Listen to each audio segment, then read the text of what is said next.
Hello, I'm Dango Rose. Welcome to the Mountaineer Podcast, where everybody's listening.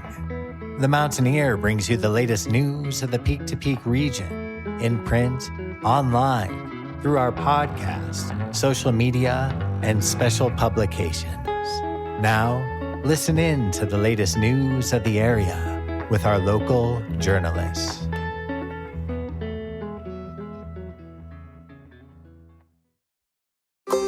Hello, I'm Dango Rose, and this is the Mountaineer Podcast, where everybody's listening. And I'm Cynthia Davis. In this week's episode, we hear from Sam Bass with Eldora Mountain Ski Resort. He talks about opening day and more news from atop the mountain. We hear this week's music mentions from Jamie Lammers, and special correspondent Maryann Rosen will share a fascinating story about the history of Thanksgiving and Indigenous Peoples Day. Jamie Lammers interviews DJ Guaro, who will be spinning his Latin vibe tunes from Eldora December 2nd. And for our final story, we talked to local music promoter Stephanie Andelman, who will also give us more information about ski-inspired music events happening around town. But first, some news from your neighborhood.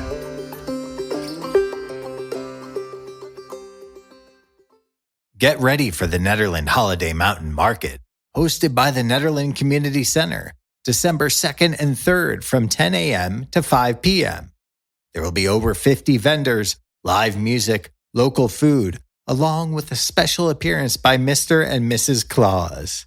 Santa Claus, that is. Be sure and grab a copy of the 2023 Shop Local Holiday Gift Guide this Thursday, inserted inside the paper and out on stands across the Peak to Peak. The Eldora Mountain Resort is hiring for the 2023-24 winter season. If you're looking to join the snowbound team and to enjoy all the perks of working in Eldora's winter windy wonderland, apply online at eldora.com/jobs. Read more local news and feature stories in print and online at themountaineer.com.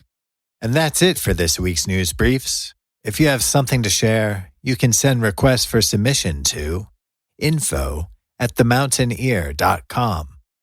As long as it meets our community standards, we'll be sure to include it in a future episode.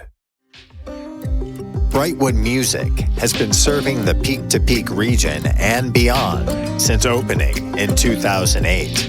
The full-service music store offers new and used instruments and will even repair the ones you've got. Go ahead and check them out on Facebook at Brightwood Music. Brightwood Music is the best music store with altitude across the Peak to Peak.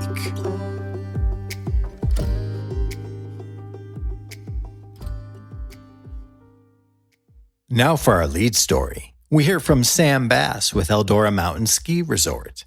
He talks about the upcoming season, live music at the lodge, and what's on tap for the season ahead. Hi, Sam. Can you start by introducing yourself to our listeners? My name is Sam Bass, and I'm the marketing director up at Eldora Mountain. So tell us how it went, and when does the resort usually open each year? We actually opened a full 2 weeks ahead of what was our scheduled opening day of November 17th. Historically, we've always aimed to open the week before Thanksgiving.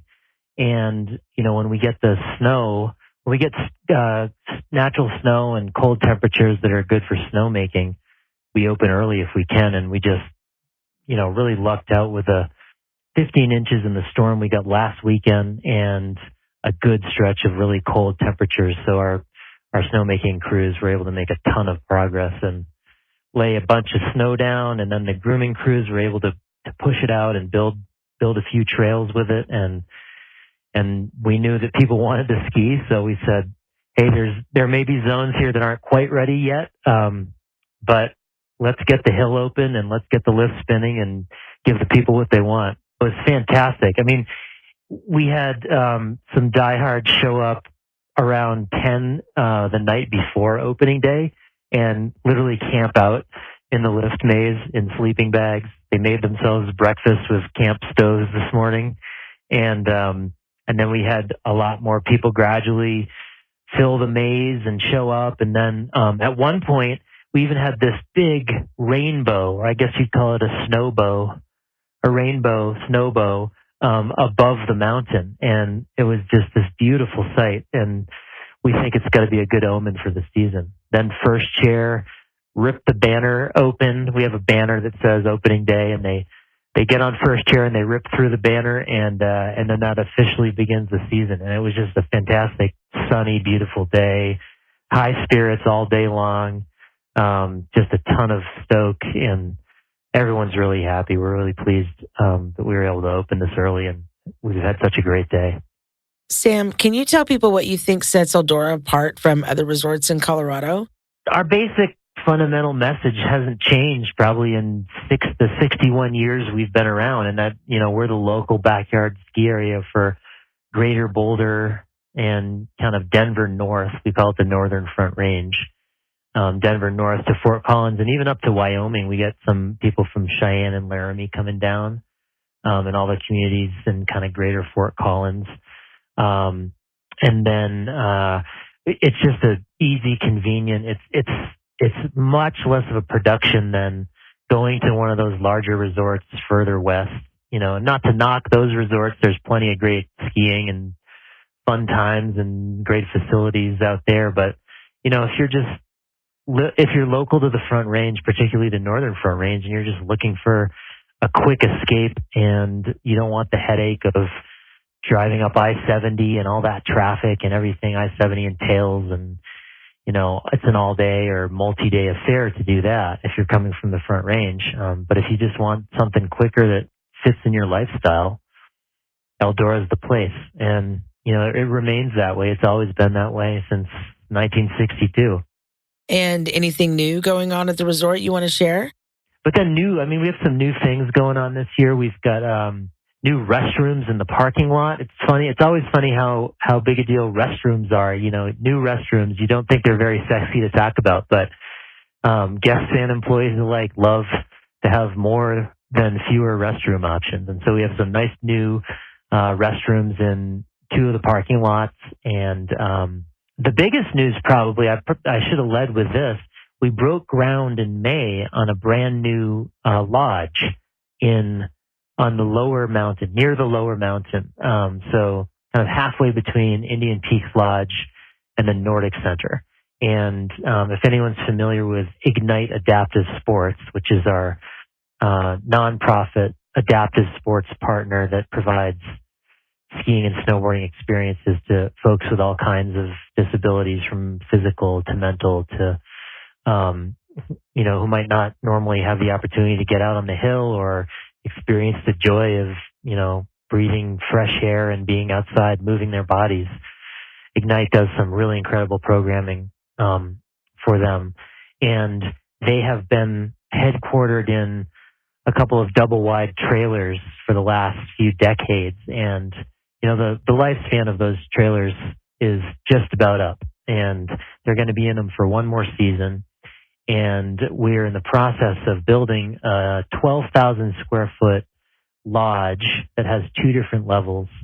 And the entire first floor, so about 6,000 feet, will be devoted to Ignite Adaptive Sports. It will be their new world headquarters. And then the second floor will be Eldora. It will house the Eldora Children's Ski School and some food and beverage operations and some patio seating. And maybe the coolest part of the whole thing is that there's an elevator that runs from the bottom floor where Ignite is headquartered up through the second floor and out of the roof of the building. And then there is a ski bridge, a snow bridge. It's going to be covered with snow. It's going to allow direct slope access from the top of the building. And the reason it's a big deal is because right now, and for the last few decades, Ignite has their instructors have had to push adaptive skiers about 300 feet uphill to reach the chairlift, which is it's hard. It's a big workout, especially at 9,200 feet. And now this is going to allow the Ignite volunteers and their athletes who might be in in mono skis, the sort of the chairs that have skis beneath them, to just go straight out on a flat surface all the way to the lift. So that's a big deal for them, and we're really proud to help make that happen. So that's probably the biggest news. And that lodge is going to come online for the 24-25 season. So it'll be an active construction zone all winter, this winter, and then it will open sometime prior to the 24-25 winter season. We'll be hearing more about this later in the podcast, but we understand there's live music planned. Can you talk about that? Yeah, that's a good question. We've got live music every Friday, Saturday, and Sunday. So we've got a mix of DJs and then smaller bands, so solos and duo acts. And then occasionally we'll have a larger band. We usually try to save the larger bands to for the spring, when we know the weather is more likely to be a little more conducive to outdoor music. And this time of year, we have the DJ will play in a sort of sheltered DJ booth structure that projects across the base area. And then the live musicians we have playing will be playing in Timbers Lodge near the fireplace. And so that's fun. We've got this great rustic ski lodge bar. It just has this, classic ski lodge feel to it. And there's all sorts of fun stuff to do. So, once the season gets going, we have, besides alpine skiing and snowboarding, we've also got a Nordic center with 40 kilometers of cross-country ski trails and snowshoe trails. And then we also have some uphill skiing routes. So that's a form of skiing that's become increasingly popular over the last decade or so. So people like to climb the mountain themselves and then ski down without the use of chairlifts. So we've got a couple routes that are dedicated to that for those fitness-minded people. And, we're a day ski area, no lodging. So it's, a pretty simple, laid-back community vibe. And so people will come up and spend, anywhere from an hour up here to a whole day up here, and then head out and go back home. The beauty of being so close to where so many people live is they can come up for an hour or two and then have the rest of the day in front of them to do whatever else they had planned. And Sam, are y'all still looking to fill any open positions? Yes, we are. We're still hiring. We've got a lot of positions. We're, compared with the last few years, the situation with employment has improved dramatically. So we've had a lot more applicants this year than the last couple of years. So we're doing pretty well. We're not nervous about not having enough employees. We've got a ton of great people, a lot of great returners.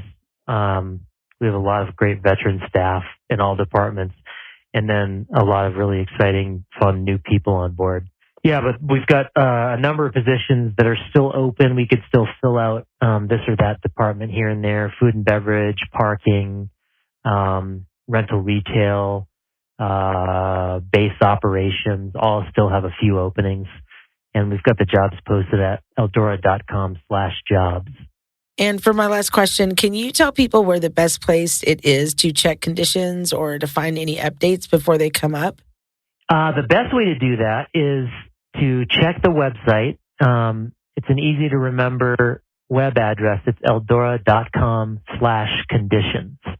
And that brings you to the web page where we publish our daily snow and operations report. So any must-know info or late-breaking news about weather, or, say we have a lift that is having a mechanical issue and we want to warn guests about that lift won't be open today. That's where we would post that news. Or if there's, if it's too windy and we can't open this or that lift for a part of the day, we'll publish that there. And every morning we try to, after we publish the snow and operations report on that webpage, we'll take the link and we'll send it out on our social media feed. So usually Instagram stories, Twitter, or X, I think we're supposed to call it now, and other social outlets. So That's the best way. You can also call the phone number, which is 303-440-8700, and press 4, and that brings you to an audio version of that same snow and operations report. So if you're driving in your car and you forgot to look at the webpage before you left home, you can call the number, press 4, and hear our soothing voices reading the report to you. Thank you, Sam. We hope everyone has a chance to come up and ski and experience everything Eldora has to offer.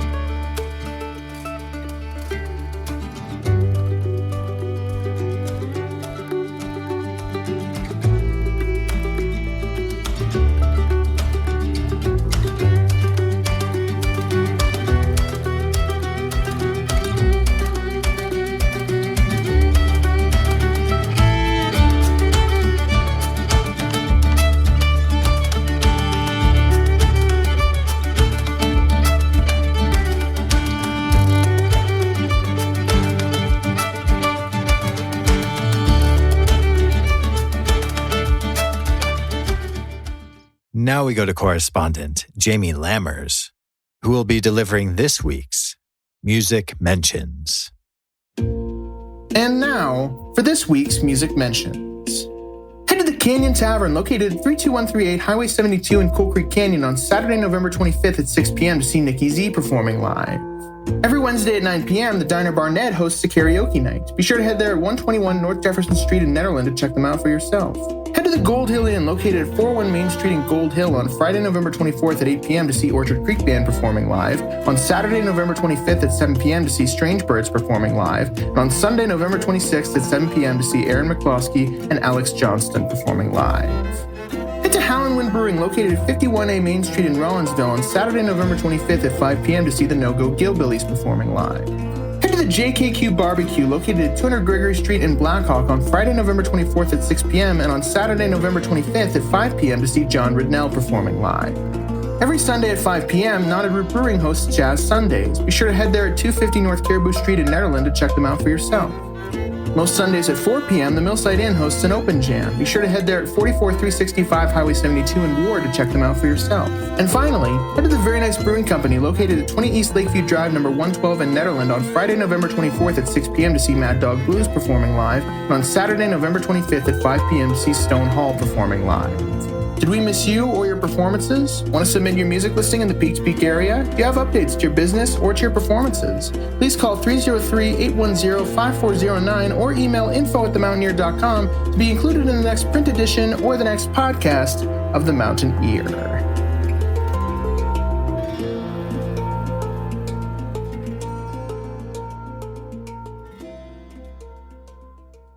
Thank you, Jamie. Now let's drop in with special correspondent Maryann Rosen, who shares a fascinating story about the history of Thanksgiving and Indigenous Peoples Day.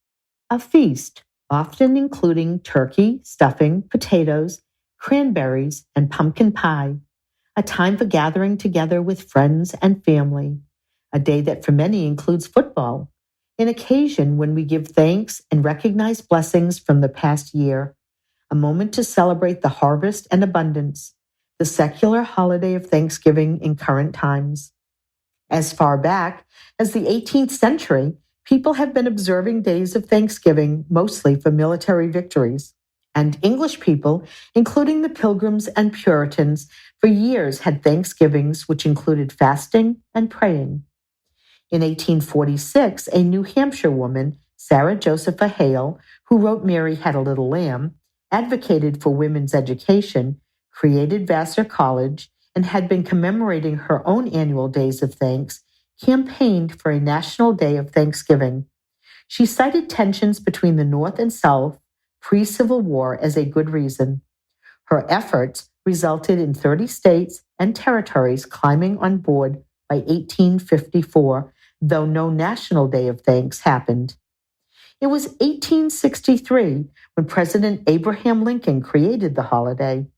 It was seen as a way to improve relations between the North and South, now in the middle of the Civil War, and between the United States and Native Americans, as just 1 year prior, the Dakota Sioux were pushed to the brink of starvation and fought back, resulting in the execution of 38 members of the Native Nation. Lincoln thought that the Thanksgiving holiday would offer an opportunity to bridge hard feelings. He was trying to build an event that would have a deeper narrative about community building and a coming together of peoples in shared brotherhood and unity, a day to give thanks. But how did all of this become entangled with the story of the supposed first Thanksgiving? To understand this aspect, we need to go back 6 years before the Mayflower landed in Massachusetts. At the time, the land was occupied by the Native American tribes, the Wampanoags and the Narragansett, who actually competed for hunting and fishing grounds and were at odds with each other from time to time. One of the native villages, Pawtucket, was the home to some Wampanoags and to a native tribe member, Tisquantum. In textbooks, he is often referred to as Squanto, a native who welcomed the Pilgrims. At this time, ships from European countries fished off of the Massachusetts coast and would come ashore for fresh water, firewood, and to capture slaves. Tisquantum was taken as a slave during one of these onshore outings. He was taken to Europe, but with the help of the Catholic Church, he escaped and fled to England, where he learned to speak the language. He returned to Massachusetts in 1619, where he found that his people in the village of Pawtucket had been decimated by a plague. The Wampanoag Nation had lost about 75% of its people.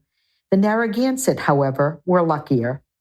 In 1621, the Pilgrims landed in Massachusetts. After coming ashore several times over a 6-week period, Provincetown and Eastham on Cape Cod being two of those locations, they finally landed in what is now Plymouth and created a village on the former site of Pawtucket, calling it Plymouth Plantation. The leader of what was left of the Wampanoag Nation, Massasoit, saw the Pilgrims as possible allies against the rival Narragansett Nation. Because Tisquantum could speak English, Massasoit held him prisoner in order to convince him to help with the Pilgrims. Rather than continue to live a life of servitude, Tisquantum established himself as a resource to the Pilgrims, welcoming them and helping them to survive. The Wampanoags made a treaty based on the understanding that the tribe would look out for the Pilgrims, while the Pilgrims would side with the Wampanoag against their enemies. When the Pilgrims survived their first year and first harvest, they decided to have a feast. They supposedly shot their weapons in the air in celebration, causing Wampanoag warriors to band together as they thought an attack was imminent. However, when they reached the Pilgrims, they saw it was a harvest feast. The Pilgrims invited them to stay. This gathering was not planned, and it would have consisted of only men. Unfortunately, this goodwill only lasted 1 generation, and the Native Americans' support was paid back by years of a slow unfolding time of being killed, their land being taken away, and treaties broken. In later years, this unplanned 1621 feast was used for self-serving purposes. In 1769, Pilgrim descendants still living in Plymouth felt their authority lessening. They also wanted to attract more like-minded people to come and settle. They began planting seeds that the Pilgrims were the fathers of America, and an article by Reverend Alexander Young mentioned that the meal between Pilgrims and Native Americans in 1621 was the first Thanksgiving and was the Great Feast of New England. This myth gained traction in the 19th century when anxiety over immigration took hold. While Protestants, unhappy with the influx of European Catholics and Jews, wanted to assert their authority over the newcomers. What better way than to propagate the myth that the Pilgrims and Native Americans were always friends and that the indigenous people had invited them to take over the land? This was happening at the same time that Lincoln was creating Thanksgiving. This newer version of the Plymouth and First Thanksgiving story became forever intertwined with the new holiday. Thanksgiving was depicted as a huge feast with men, women, and children, which was not accurate. It showed Pilgrims and Native Americans dressed in clothing not historically real, eating foods most probably not served at that harvest feast, and using a narrative that actually did not exist. Over the years, the holiday has ventured away from being about that mythical first Thanksgiving and has become more about a day of thanks, gratitude, family, friends, food, and football, although some of the old images and symbols are still incorporated at times. And how do Native Americans feel about Thanksgiving? Well, I can't speak for them. However, in research and reading, it seems that many Native Americans have festivals and special meals of gratitude for bountiful harvests and to reflect on the past year and the past. They gather with loved ones without referencing Thanksgiving or acknowledging the Pilgrims or the Mayflower because it holds up a false moment of friendship and totally disregards what happened to Native peoples in the years following their arrivals. It is also a time of grief. In Massachusetts, many Native Americans gather at Coles Hill near Plymouth Rock to remember the past 400 plus years through a national day of mourning. After being invited to speak on behalf of the Wampanoags in 1970, but then uninvited when they caught wind of what he was going to speak about, Wamsutta James did make a statement saying, quote, "This action by Massasoit was perhaps our biggest mistake. We, the Wampanoags, welcomed you, the white men, with open arms, little knowing that it was the beginning of our end." End quote. And thus began the annual day of mourning. In 2009, the day following Thanksgiving was established as Native American Heritage Day, a day to honor Native American contributions to the United States, to honor Native people with appropriate ceremonies, and to enhance students' understanding of Native Americans and history.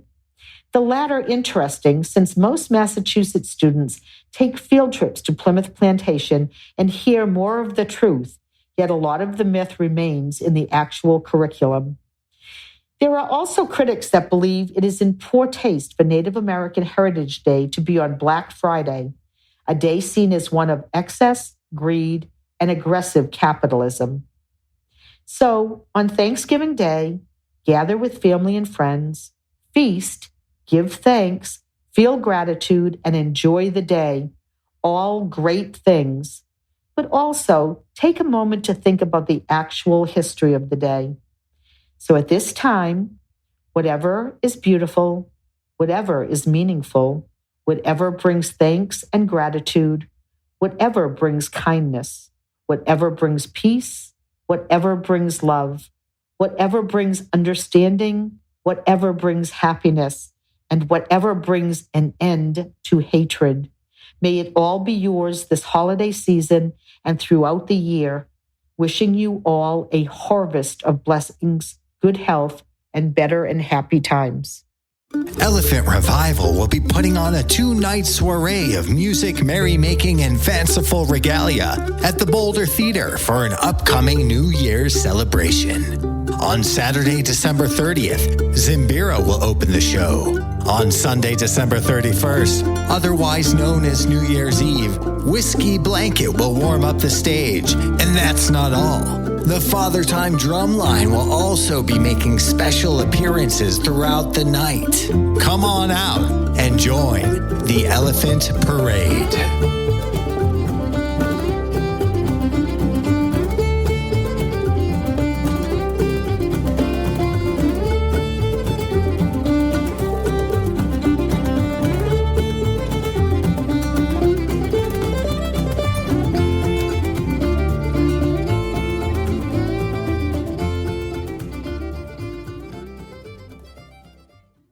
For our next story, Jamie Lammers interviews DJ Guaro, who'll be spinning his digs at Eldora on Thursday, December 2nd.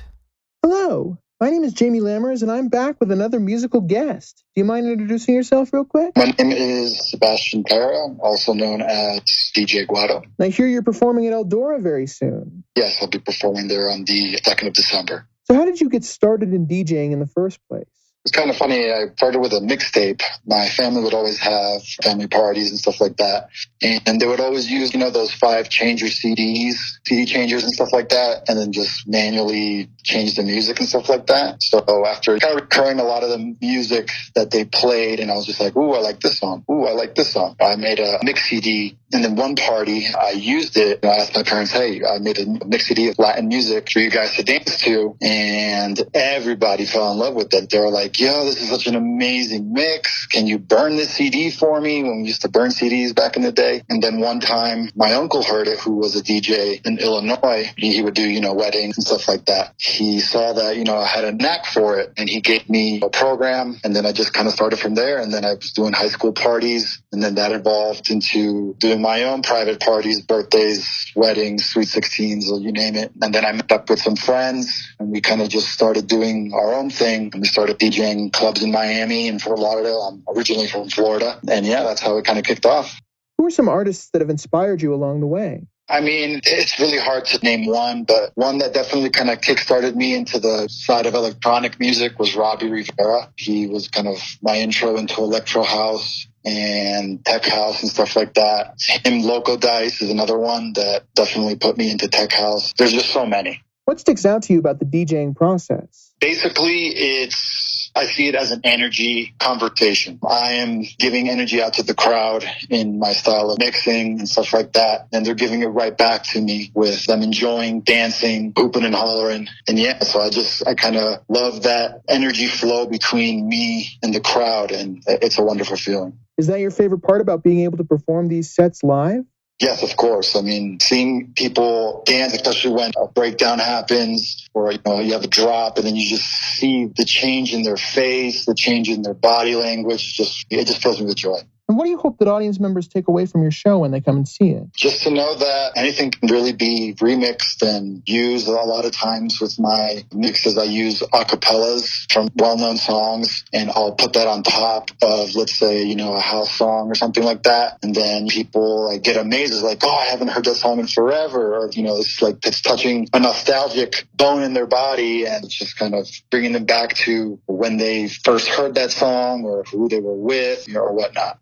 How long have you been performing in Colorado? In Colorado, it's almost been 2 years. It'll be 2 years in March, beginning of March. I kind of moving from Florida to Colorado. I wasn't really thinking that I was going to kind of resume my DJing. I mean, I sold a bunch of my equipment back in Florida, but I met up with somebody who's a close friend of one of my close friends in Florida, and he had a group of friends that was DJing. They would go camping, bring a generator, and we just mix all night and, have fun. So that kind of started that going, and then one of their contacts has a residency in Denver. They kind of invited me, and then that kind of just reawoke my urge to DJ. And coming up here to currently live in Netherlands, I would come up here a lot on my motorcycle when I first moved to Colorado and just started making friends and connections, and one thing led to another. I've DJed at the train car in Netherlands, Howling Wind, and then now Eldora. So I'm just kind of excited how things are kind of just flowing and falling into place, and I hope to be doing it for a while longer. What sticks out to you about the DJing process compared to songwriting or other forms of musicianship? Honestly, it's just, I love putting one song with another and having a good transition, having a good drop and making people dance. I first really started getting into music through my grandpa and my mother. My mother kind of helped me learn the guitar, and then I eventually transitioned to playing drums. So just, falling in love with the beat and the way it just makes you want to dance. I just love that. Is there anything else you want to add before we wrap things up? Not necessarily. I mean, just kind of, I'm open for any kind of party. It doesn't necessarily have to be a club or a brewery or something like that. If someone wants a private party and needs a DJ, I'm available and definitely willing to meet the demands of, whatever the party needs and just keep everybody dancing all night long. Thank you so much to Sebastian for coming on board and joining us for the podcast. If you want to see DJ Guaro performing live, You can catch him at Eldora, 261 Eldora Ski Road in Nederland on Saturday, December 2nd, 2023, starting at noon.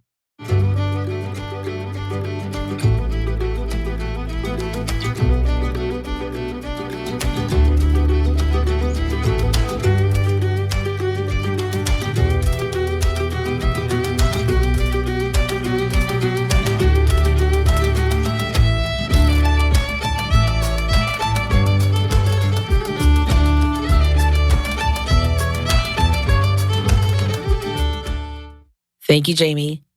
Now let's hear from local music promoter Stephanie Andelman. She's here to talk a little with Dango about more music happenings at Eldora and around town. Stephanie, can you please introduce yourself to our listening audience? I am Stephanie Andelman with StephNet Consulting, and I book various musical acts around the Peak-to-Peak area. So it looks like there's going to be some extra entertainment this season going on at Eldora. Can you tell us what's on the calendar?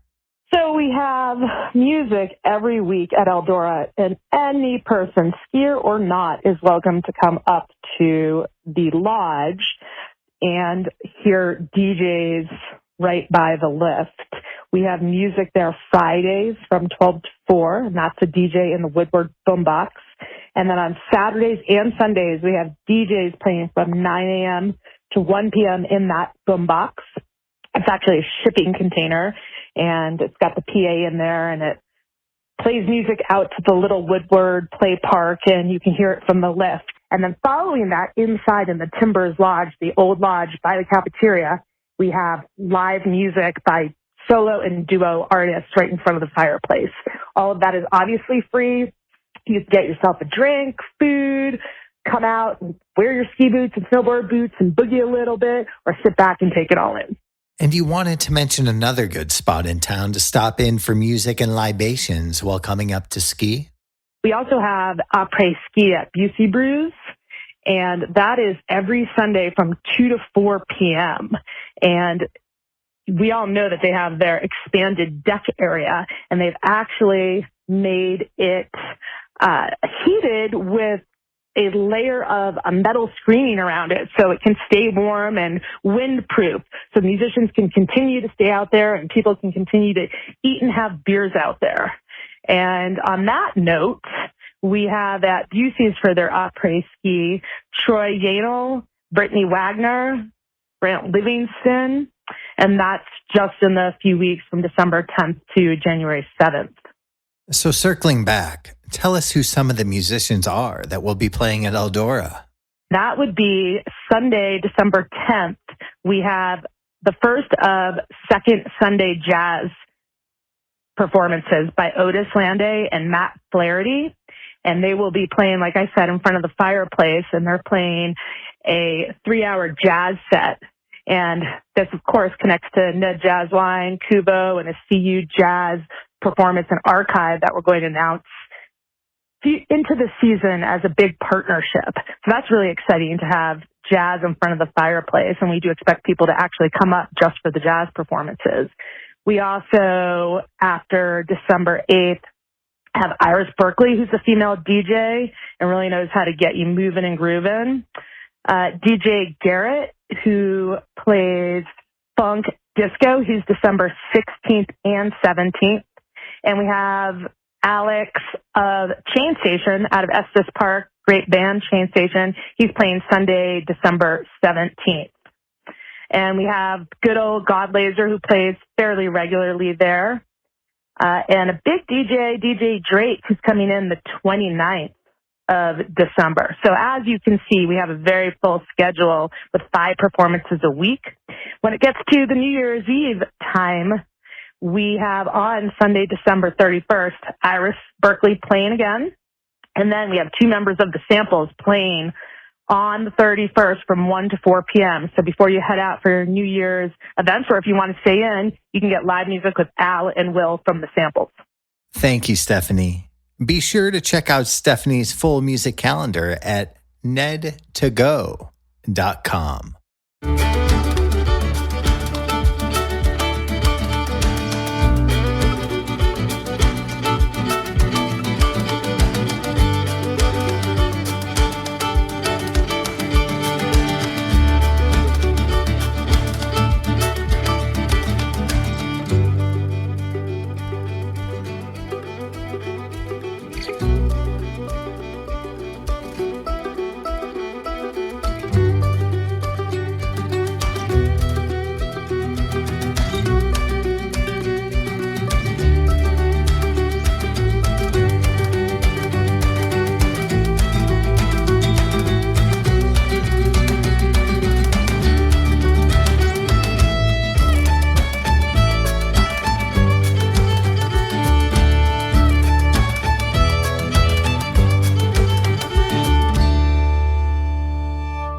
That concludes this week's episode of the Mountain Air Podcast, where everybody's listening.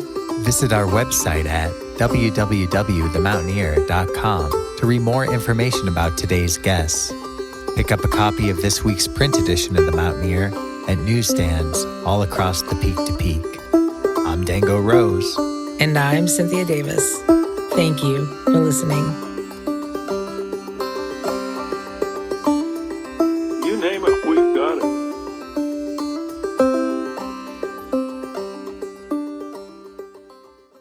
You know, up here in the mountains, things are weird. And that's it for our show. Subscribe online to get more access to more news, weekly updates to our community calendar, and a link to our YouTube channel by visiting themountaineer.com. Be sure to use the coupon code PODCAST when subscribing for a 10% discount, only available to our listeners. If you are in the local Peak to Peak area, be sure to pick up a print edition of The Mountaineer at a local business. I'm Dango Rose. Thank you for listening.